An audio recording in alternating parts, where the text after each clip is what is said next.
क्या artificial intelligence मतलब AI space exploration को पूरी तरह से अपने कंट्रोल में ले लेगा? चलिए आज इसी बड़े सवाल की तह तक चलते हैं। जरा एक बात सोचिए।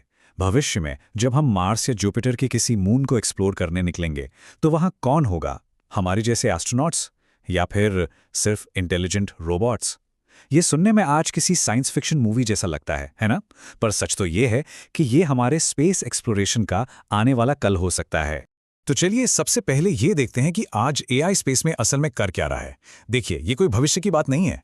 एआई तो पहले से ही हमारे कॉस्मिक एक्सप्लोरेशन में एक बहुत बहुत बड़ा रोल निभा रहा है।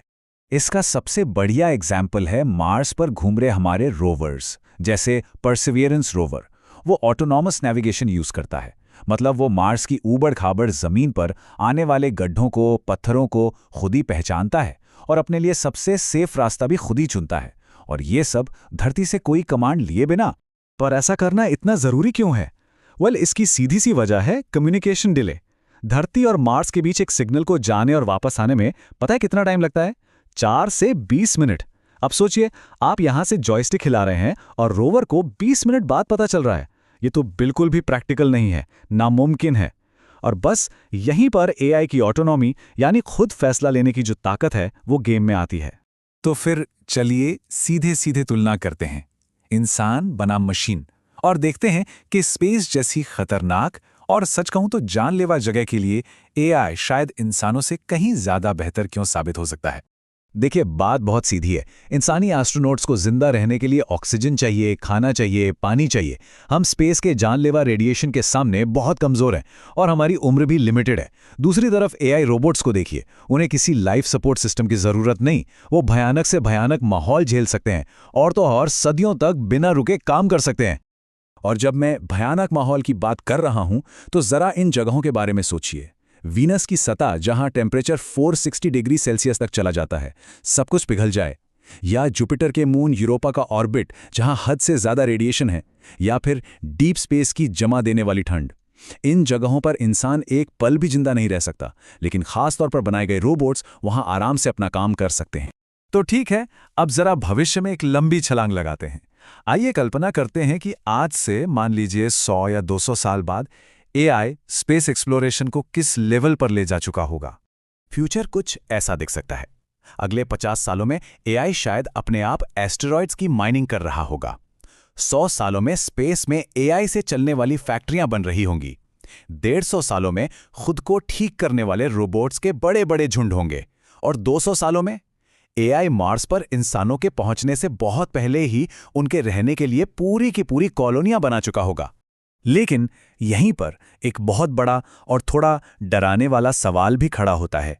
सोचिए, अगर एआई खुद को बेहतर बनाने लगे, मतलब सेल्फ इंप्रूविंग हो जाए और हमसे स्वतंत्र होकर बड़े बड़े फैसले लेने लगे, तो क्या उसे हमारी यानी इंसानों की निगरानी की जरूरत पड़ेगी या वो हमारे कंट्रोल से पूरी तरह बाहर हो जाएगा?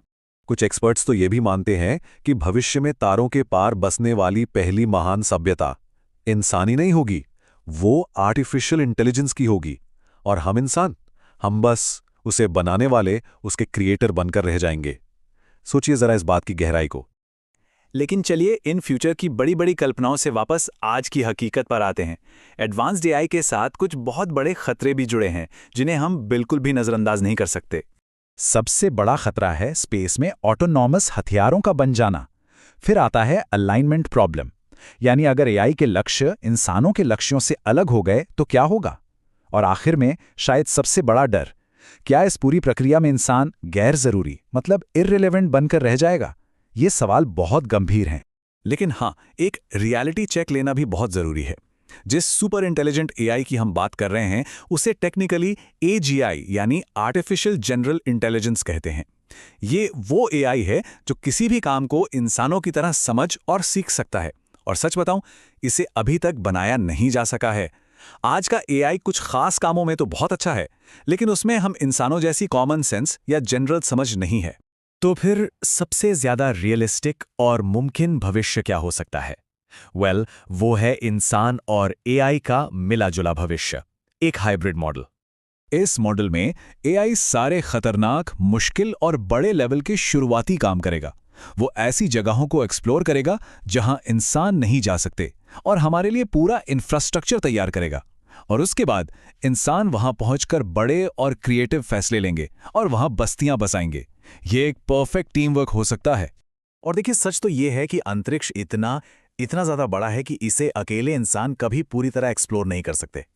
एआई ही वो ज़बरदस्त टूल है जो इंसानियत को कार्दाशिव स्केल पर आगे ले जा सकता है। मतलब हमें एक ऐसी सभ्यता बना सकता है जो अपने ग्रह से बाहर निकल कर दूसरे तारों की ऊर्जा का भी इस्तेमाल करे। और अब एक दिमाग घुमा देने वाला विचार। हो सकता है कि भविष्य में हम जिस पहली टाइप 2 सिविलाइजेशन से मिलें या फिर खुद बने, वो बायोलॉजिकल हो ही ना, बल्कि पूरी तरह से आर्टिफिशियल हो सकता है हम ब्रह्मांड में एलियन लाइफ को गलत तरीके से ढूंढ रहे हों। मैं आपको इसी एक सवाल के साथ छोड़कर जा रहा हूं कि अगर एआई अंतरिक्ष में पूरी तरह फैल गया तो क्या वो हम इंसानों से ज्यादा लंबे समय तक सरवाइव कर पाएगा? इस पर सोचिएगा जरूर।